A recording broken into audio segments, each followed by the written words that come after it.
Alhamdulillah, kembali Allah Subhanahu wa ta'ala karuniakan kepada kita nikmatnya. Allah ta'ala kumpulkan kita, Allah ta'ala pilih kita, Allah ta'ala mudahkan langkah kaki kita untuk menghidupkan waktu yang mulia, berkumpul bersama melaksanakan salat maghrib berjamaah, duduk bersama menyambung tali silaturahmi, duduk bersama mendengar ilmu baginda Nabi Muhammad sallallahu alaihi wa ala alihi wa sahbihi wasallam. Bapak Ibu yang dirahmati dan dimuliakan oleh Allah Subhanahu wa taala, pada pertemuan yang lalu kita membahas daripada apa yang disampaikan oleh sahibul kitab, pengarang kitab yang kita baca, yaitu Al-Habib Abdullah bin Alwi bin Muhammad Al-Haddad. Ibu-ibu yang di belakang bisa tenang sedikit.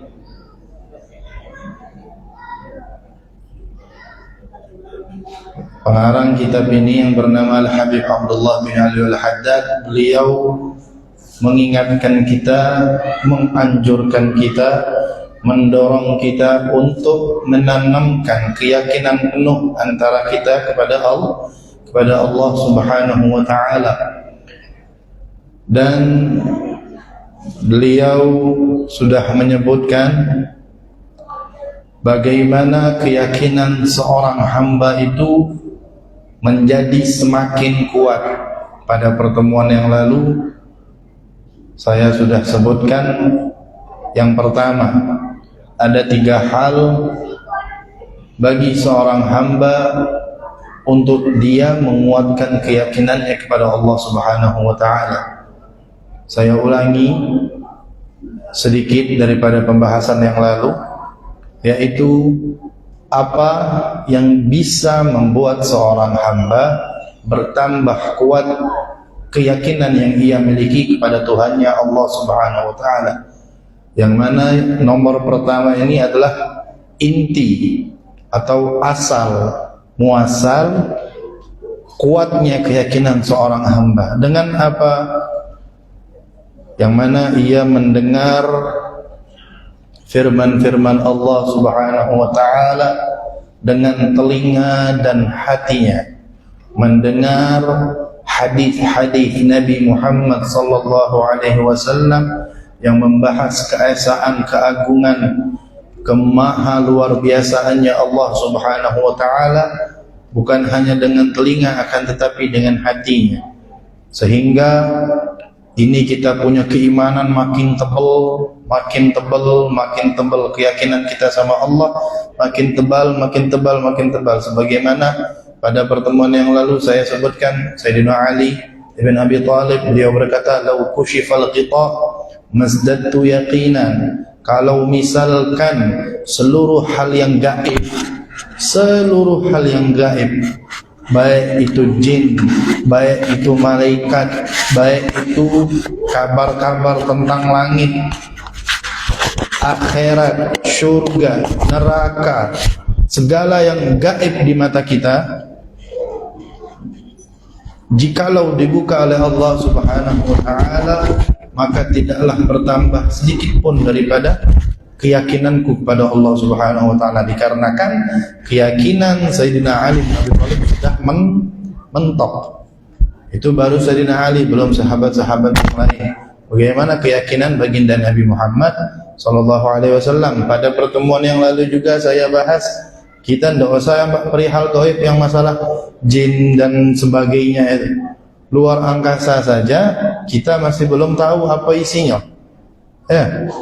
Kita tidak tahu planet mana yang ada manusia lain, mungkin kita tidak tahu. Galaksi Bima Sakti, belum galaksi yang lain, belum ini, belum itu. Luar biasa besar ciptaan Allah Subhanahu wa taala. Adapun yang kedua, pesan dari Al-Habib Abdullah bin Alwi Al-Haddad agar seseorang itu bertambah kuat keyakinannya kepada Allah, an yanzura bi'ainil i'tibar fi malakutis samawati wal ard wa ma bathallahu fiha min ajaibil masnu'at wa badi'il mukawwinat. Mengamati, si hamba tersebut mengamati dengan penuh penghayatan akan apa? Akan keindahan langitnya Allah Subhanahu wa ta'ala, akan keindahan buminya Allah Subhanahu wa ta'ala, segala keajaiban ciptaan Allah Subhanahu wa ta'ala yang tersebar di muka bumi. Ya. Wa fi anfusikum afala tubsirun, kata Allah. Dalam firman-Nya Allah berfirman, wa fi anfusikum afala tubsirun. Sebelum kita bahas langit dan bumi, ke diri kita dulu. Dan sudah disentik dikit sama Allah Subhanahu wa ta'ala. Wa fi anfusikum afala tubsirun. Kita ini subhanallah, dari zaman Nabi Adam sampai hari kiamat kaget. Paling yang mukanya sama percis berapa kok. Selebihnya beda agak. Ada yang hidungnya mancung ke depan, ada yang mancung ke dalam. Hidungnya mancung ke dalam tuh pesek langsung. Ada yang berbulu, ada yang tidak berbulu. Ada yang awet muda, ada yang umur 20 lah tua. Nah, cak saya nih, macam saya nih, kayak anak nih belum tembus 30 tapi gayanya cak 40 sudah. Gayanya lah tua, jenggot be tebel, umur masih muda. Kita nih luar biasa. Ada yang tinggi, ada yang pendek, ada yang gemuk, ada yang kurus. Macam mana pembahasan yang lalu saya sudah bahas. Ada yang makan porsinya luar biasa, tidak gemuk-gemuk. Ada yang baru bismillah lah gemuk. Wa fi anfusikum afala tubsirun. Ada yang kulitnya putih, kena panas nak terjemur berhari-hari tidak bakal hitam, paling merah deh kulitnya, habisnya putih lagi. Ada yang putih tapi harus dijaga, pakai sunscreen, pakai skincare, pakai lotion segala macam. Karena apa? Kena panas sedikit langsung hitam. Ada yang hitam bisa putih, dipakai ke lotion tadi jadi putih. Ada yang hitam nak dipakai ke apa, disikat pakai amplas, tidak bakal tidak bakal putih. Wahakadha. Macam inilah ciptaan Allah Subhanahu wa ta'ala. Wa fi anfusikum afala tubsirun. Ada yang alisnya tipis, ada yang alisnya tebel. Biasanya nih bahas-bahas alis nih gawe-gawe betino nih, kadang dikerok alisnya. Tidak boleh, berdosa, haram. Nyukur alis hukumnya haram. Tahan lebih milih pensil daripada alis yang sudah Allah Subhanahu wa ta'ala berikan. Tebal kan baik, kalau tipis tebal ke coretlah pakai pensil alis tadi. Tidak capek pakai setiap hari pensil alis, beli spidol permanen, snowman itu nah, seret langsung dah permanen. Tidak boleh ya ibu-ibu, tidak boleh nyukur alis. Kita sudah diinjuk sama Allah Subhanahu wa ta'ala, jangan ngerasa apa yang kita gawe lebih bagus, lebih indah daripada apa yang Allah tunjuk. Memperindah boleh ya, tanpa mengurangi atau menghilangkan apa yang Allah tunjuk. Contoh, maaf ada yang giginya berantakan, pakai behel ngerapi ke, ada gunanya alis. Paham? Sampai di sini mengerti. Ada yang berkumis, ada yang tidak berkumis, ada yang berjenggot, ada yang tidak berjenggot. Nak makai minyak kemiri, nak makai minyak lintah, nak makai minyak kalajengking, minyak apa baik, tidak tumbuh-tumbuh. Ada yang subhanallah tumbuh dewe. Wa fi anfusikum afala tubsirun, kata Allah. Dari diri kita ini luar biasa kalau kita bisa ngembe iktibar. Ada wong balik lagi pembahasan rokok. Ada yang kuat nih ngerokoknya, sehat afiat, Ada yang berjago dari si rokok tadi, laju, laju. Ada yang olahraga setiap pagi berjalan. Ada yang duduk depan rumah ngokok maki kopi macam koran. Yang berlari tadi terpeleset, glek, laju. Yang di rumah ngantar jenazah. Wahakadha wa fi anfusikum afala tubsirun. Apalagi dunia dan seisinya. Bisa kita jingok berapa ayat di dalam Al-Quran yang mengisahkan bahwa keajaiban-keajaiban yang ada di muka bumi, termasuk salah satunya aliran sungai yang ada di dasar laut. Aliran sungai ada di dasar laut, terus terpisahnya dua lautan.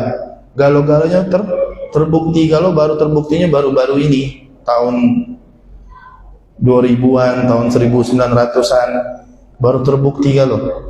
Sedangkan itu sudah disampaikan oleh Allah melalui Nabi Muhammad 1400 tahun yang lalu. Keindahan demi keindahan yang Allah Subhanahu wa taala tampakkan. Kadang habis hujan ningok pelangi benar. Indah luar biasa. Cak mana Allah bisa nyiptakan warna magiku hibiniu tu, merah, jingga, kuning, hijau, biru, nila, ungu. 7 warna berjajai. Cuman karena apa? Biasnya habis hujan kena cahaya matahari. Indah atau tidak? Indah luar biasa. Malam ketika gelap gulita, adanya terang menderangnya bulan. Mana Allah mantolkan dari matahari ke bulan masuk ke bumi. Cahayanya terang menderang dari bentuknya sabit sampai bentuknya purnama dengan keindahan luar biasanya. Wah kada bintang yang kita jingok kecil, kita jingok kecil, besarlah dia dari kita, besar luar biasa. Bahkan diriwayatkan satu bintang itu bisa 10 kali, bahkan ratusan kali, bahkan ribuan kali lebih besar daripada bumi. Tapi kita tengok dari bawah, ya Allah bagus kan, kelap kelip ciptaan Allah Subhanahu wa ta'ala. Jadi kata beliau, pandanglah keindahan-keindahan yang Allah Subhanahu wa ta'ala ciptakan tadi dengan penghayatan, dengan menganggap ini adalah keajaiban yang Allah Subhanahu wa ta'ala ciptakan. Keterangan bahwa dengan cara ini bisa menambahkan keyakinan di dalam hati kita kepada Allah Subhanahu wa ta'ala. Sudah disinggung juga sama Allah dalam Al-Quran. Apa kata Allah? Sanurihim ayatina fil afaq wa fi anfusihim hatta yatabayyana lahum annahu al-haq. Kata Allah Subhanahu wa ta'ala, kami akan perlihatkan kepada mereka, hamba-hamba kami, akan tanda-tanda kekuasaan kami, kata Allah Subhanahu wa ta'ala. Dengan apa? Dengan segenap cakrawala yang kami ciptakan, ya, dan juga dari diri mereka sendiri, sehingga jelaslah bagi mereka bahwa apa yang dibawa oleh Al-Quran, apa yang dibawa oleh baginda Nabi Muhammad itu adalah sesuatu yang benar dari Allah langsung yang nyinggung. Kita ni memang sering macuguan, cuman tidak mendalami daripada makna-makna yang tersirat di dalam Al-Quran. Sanurihim ayatina fil afaq. Kami tunjuk ke, kata Allah, kepada antum sekalian ni hamba-hambaku, tanda-tanda kebesaran kami, kata Allah Subhanahu wa ta'ala, di seluruh cakrawala, langitnya, buminya, lautnya, laut dengan seluruh isinya yang sudah disebutkan, baru 5% daripada wilayah laut yang sudah dijelajahi oleh manusia. Ada yang ngomong baru 10%, ada yang ngomong baru 15% dari wilayah lautan seluruh muka bumi yang sudah dijelajahi manusia. Sisanya tak tahu kita apa yang ada di jero laut. Makhluk Allah yang mana makhluk Allah apa lagi yang ada di jero laut? Keindahan laut yang modelan cak mano. Kita masuk ke Lampung, misalnya pergi ke Lampung, berenang di Pahawang, masuk ke dalam pantainya, ya Allah indahnya, ya Allah lucu nian, iwak-iwak ciptaan Allah. Kan? Gawe-gawe kita nih, gawe bapak-bapak nih apa? Muka aku apa? Nyadi ke akuarium, ngisi iwak, nengok lohan goyang-goyang be senang gitu. Kan? Apalagi arwana itu beda cerita. Metu mah borong makhluk Allah. Mak mana borong ni suaranya beda-beda, warnanya beda-beda. Sampai ada perlombaan lah segala macam, borong beo dengan warnanya cak ini, suaranya cak ini. Borong ini suaranya cak ini, warnanya cak ini. Kalau kita bisa ngembek iktibar, ngembek dengan pandangan penghayatan, oh luar biasa ciptaan Allah ni. Biar bertambah kita punya keyakinan. Adapun yang ketiga, kata Habib Abdullah bin Al-Haddad, apa cara agar kita bertambah keyakinan kita kepada Allah Subhanahu wa taala? An ya'mal ala muqtada ma amina bihi zahiran wa batinan wa yastamirru fi dhalika wa yabdhulu al-istita'ah fi ma hunalik. Menerapkan, kata beliau, menerapkan apa-apa yang kita imani secara zahir dan batin. Apa-apa ajaran agama yang kita imani secara zahir dan batin, dan kita amalkan hal tersebut dengan kesungguhan kita, dengan seluruh kemampuan kita. Hal ini sudah disampaikan oleh Allah Subhanahu wa taala, walladzina jahadu fina lanahdiyannahum subulana, kata Allah Subhanahu wa taala, dan mereka orang-orang yang bersungguh-sungguh untuk meraih keridhaan kami, maka kami akan benar-benar menunjukkan kepada mereka jalan-jalan menuju kami.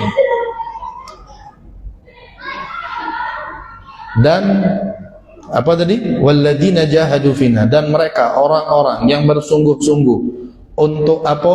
Berjalan menuju kami, bersungguh-sungguh untuk sampai kepada kami, kata Allah, untuk sampai kepada Allah, maka kami akan benar-benar tunjuk ke Allah yang nunjukkan langsung sama kita jalan agar kita sampai kepada Allah. Dengan apa tadi? Dengan kita menerapkan seluruh apa yang kita ketahui, apa yang kita imani daripada syariat Allah Subhanahu wa ta'ala.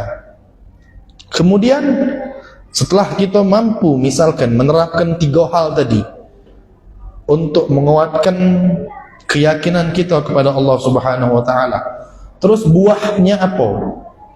Hasilnya apa? Intinya apa? Setelah kita menerapkan 3 hal tadi, wa min thamaratil yaqin as-sukunu ila wa'dillah.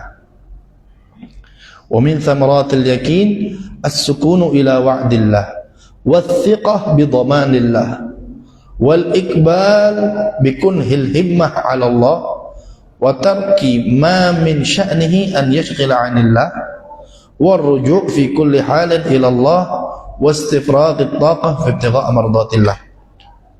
Hasil daripada ketika kita mampu mengamalkan 3 hal tadi sehingga kita punya keyakinan yang kuat kepada Allah Subhanahu wa ta'ala, buahnya adalah merasa tenang, hati kita tenang dan percaya kepada janji serta jaminan-jaminan Allah Subhanahu wa ta'ala.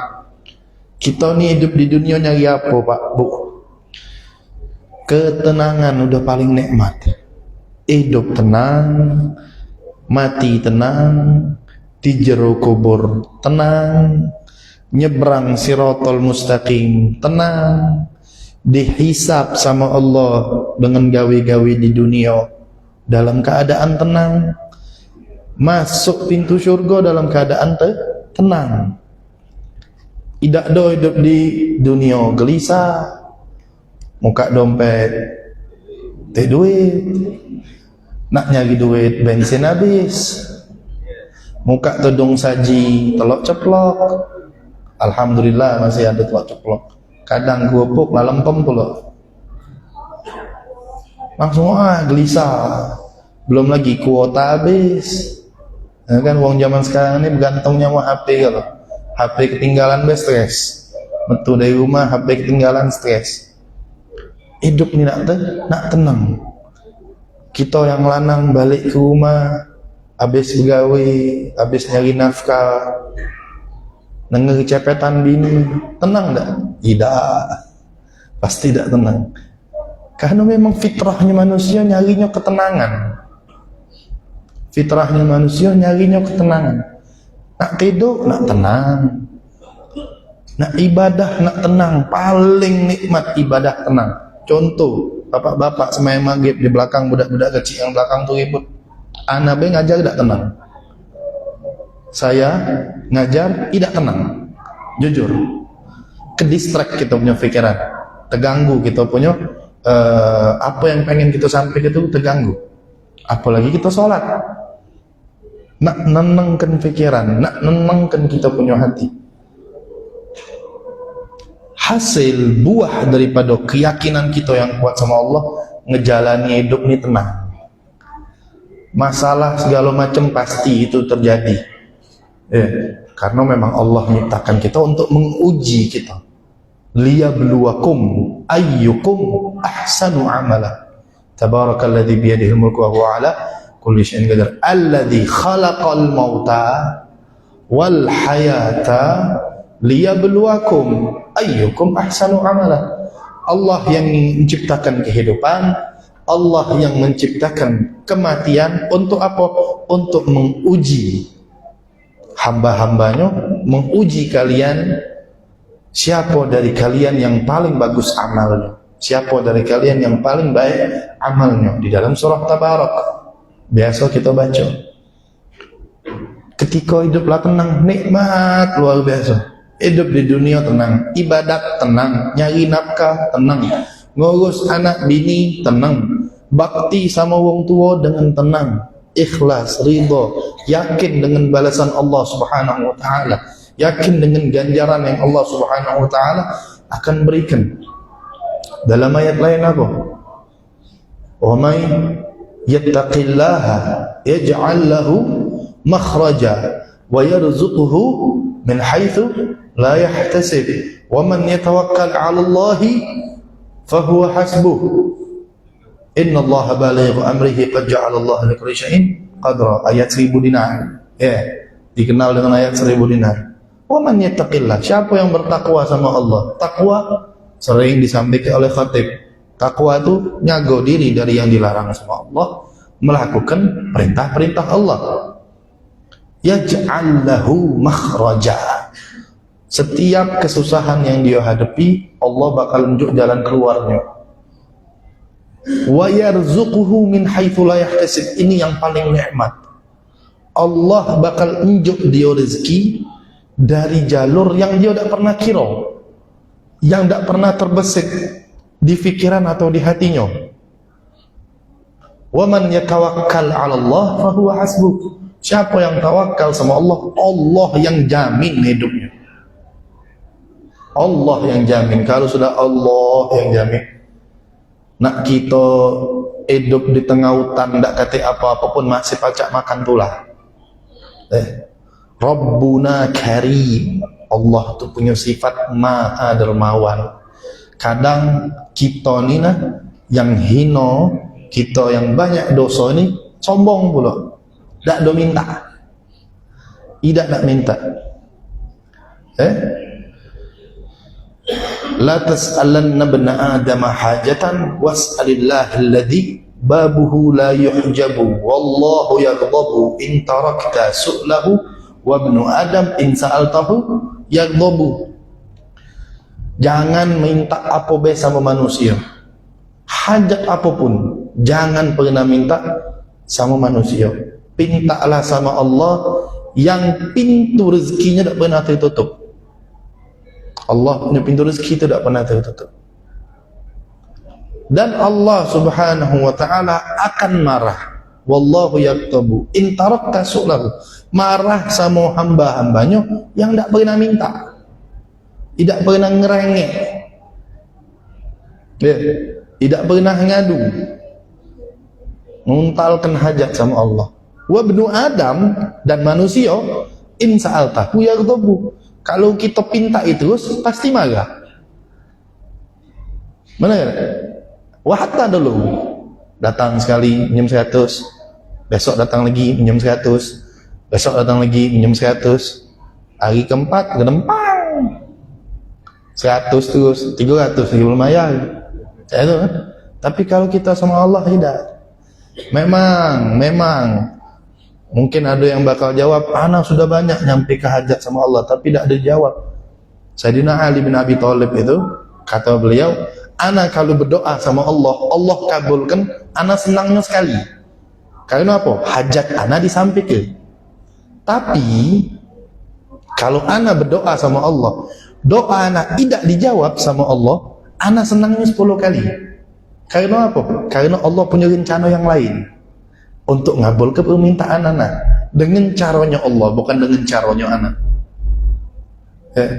Ana urid wa anta turid wallahu yaf'alu ma yurid. Ana punya kepengenan, bapak-bapak punya kepengenan, tapi Allah bakal ngelakukan apa yang Allah pengen ke. Jadi ke arah situ kita ngomong. Walhasil, termasuk daripada buah keyakinan yang tebal di hati kita kepada Allah Subhanahu wa taala, tenang ngadep hidup. Insyaallah kalau di dunianya tenang, di juga kuburnya juga tenang dengan pahala, bukan tenang dengan dosa. Maaf ngomong, soge kayo tapi duit hasil korupsi, menzolimi orang lain, nyakiti wong lain, dia tenang dengan hartanya di dunia be tenang. Masuk juga kubur gedumpang uji malaikat. Di dunianya be tenang. Mobil bagus, makan lemak, jalan sedap, terbang sana, terbang sini, naik pesawat macam naik angkot. Masuk juga kubur sini nantak kau uji malaikat kedempang langsung. Katik cerita tenangnya. Di akhirnya udah bakal tenang sama sekali. Harta itu halaluhu hisab wa haramuhu iqab. Setiap harta yang kita dapat ke halalnya bakal dipertanggung jawab ke, bakal dihisab. Haramnya pasti bakal diadab. Saya itu halalnya be dihisab. Halalnya be perlu dipertanggung jawab ke. Dari mana dapatnya? Kemana di dermake? Itu yang halal. Apalagi yang haram. Wahakada. Jadi yang pertama tadi apa? As-sukun ila wa'dillah wathiqah bidhamanillah wal iqbal bikunhil himmah 'ala Allah, wal iqbal bikunhil himmah 'ala Allah, dan beribadah kepada Allah Subhanahu wa taala dengan penuh semangat. Ya, ketika tumbuh itu keyakinan, ketika tebal itu keyakinan, semangat kita untuk ibadah sama Allah. Pokoknya apa-apa selagi itu untuk Allah, maju paling depan. Salat berjamaah paling depan. Gotong royong membantu sesama muslim paling depan. Sedekah paling depan. Sedekah tidak harus besar-besar, sedikit tapi istiqomah itu jauh lebih baik daripada besar tapi jarang-jarang. Apalagi besarnya itu nak cuma hari Jumat beh 100.000. Oh, tutup-tutupi macam ni no. Macam wah tebalnya yang dimasuk ke. Banyak. Ada yang terang-terangannya tak masuk-masuk pula saking tebalnya tu kan. Gubur kalau metu dari masjid, gubur kalau pahamnya. Riak tidak boleh. Lemahlah sedikit tapi istiqamah. 5.000. Masuk masjid numpang sembahyang maghrib masuk ke 5.000. Besok masuk salat subuh masuk ke 5.000. Dikit tapi jadi gunung. Banding yang besar tadi noleh dulu pula. Biar yang kanan kirinya noleh. Wahakata. Semangat dalam segala hal selagi itu untuk Allah. Ketika keyakinan kita tebal. Wa tarku ma min sya'nihi an yashghil 'anillah. Dan berpaling dari segala sesuatu, meninggalkan segala sesuatu yang bisa membuat dia jauh dari Allah. Ada wong, ana pernah mendengar suatu pengalaman dari seseorang yang pernah dia agak terpuruk dari segi ekonominya. Dia ngomong, dulu aku ngejar dunia dan aku tinggalkan Allah. Dia ngomong, yang ada aku makin melarat, tapi aku buat dunia menungguku, aku buat gaweanku menungguku, aku tuntaskan dulu seluruh kewajibanku sama Allah. Walaupun dia lagi tengah-tengah meeting, misalnya lagi tengah-tengah rapat penting, tender miliaran segala macam, tinggal ke dulu sebentar, azan maghrib aku nak sholat, turun dia ke musola di kantornya. Yang di rombongan dia meeting, ya ada wong Islam nih, bukan Islam, ditalak ke sama dia. Kalau kamu nak lanjut, tunggu aku selesai sholat maghrib. Kalau kamu nandak nunggu, batal ke. Ini misalkan sekian M, dia itu ke sama dia. Subhanallah, sebulan dia ngelakukan hal itu. Bukan dia yang ngejar harta, tapi harta yang ngejar dia. Luar biasa. Memang kita nih nak pasrah sama Allah tuh memang berat. Setan tadi tuh, makin kita dekat sama Allah, makin tinggi pangkat bintang setan yang ganggu kita.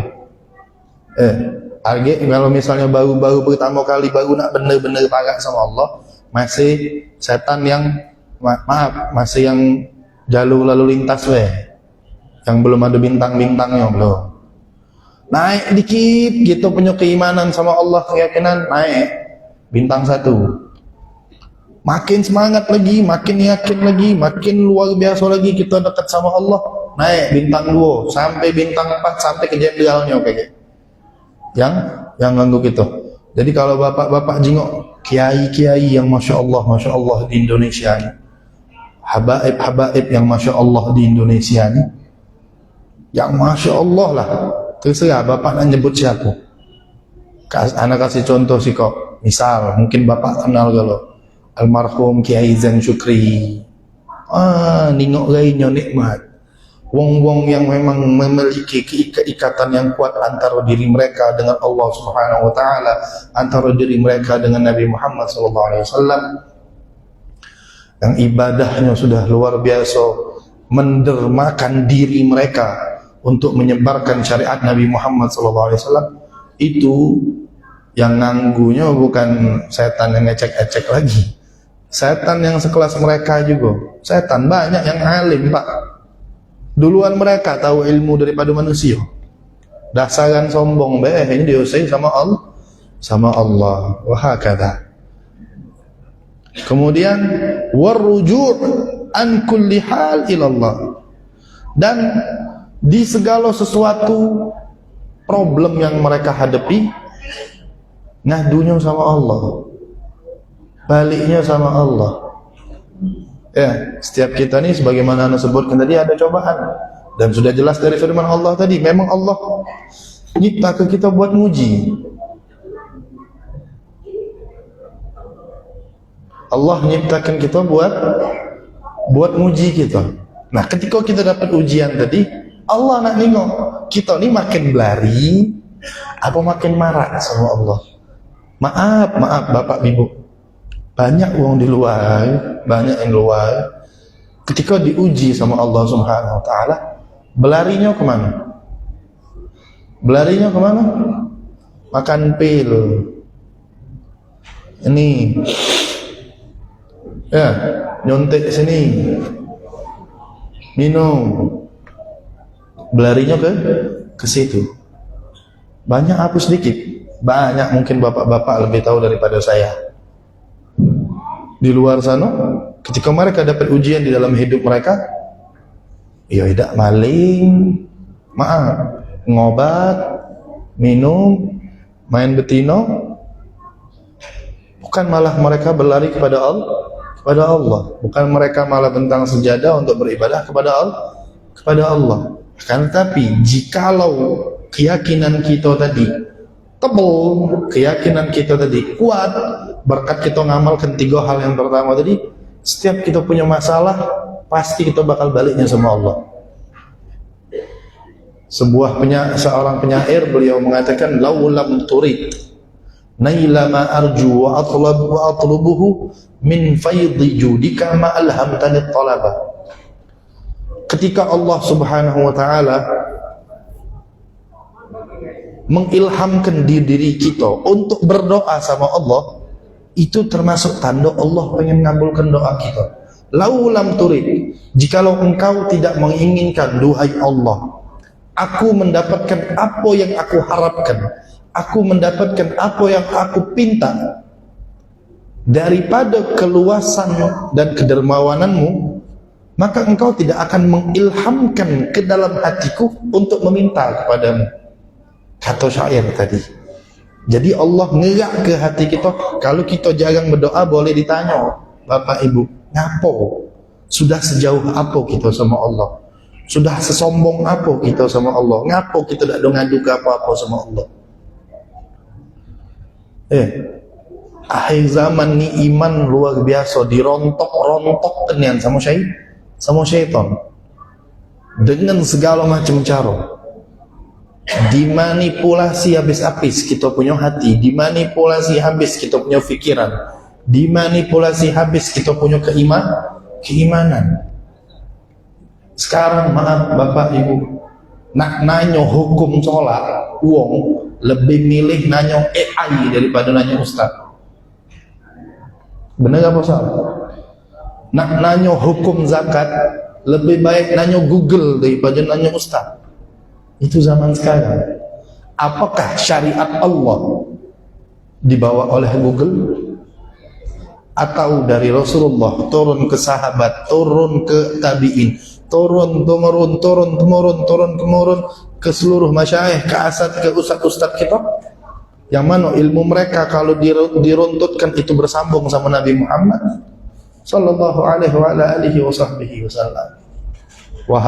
وهكذا واستفراغ الطاقة في ابتغاء مرضات الله. Dan di dalam setiap keadaan, di dalam seluruh perilaku, di dalam seluruh pekerjaan yang dia kerjakan, tujuan dia cuma sikap mendapat keridhaan Allah Subhanahu wa ta'ala. Wa 'ala jumlah wal hasil, intinya kata beliau, fal yaqinu aslul iman. Keyakinan, yakin itu adalah asas, pondasi daripada keimanan seorang hamba.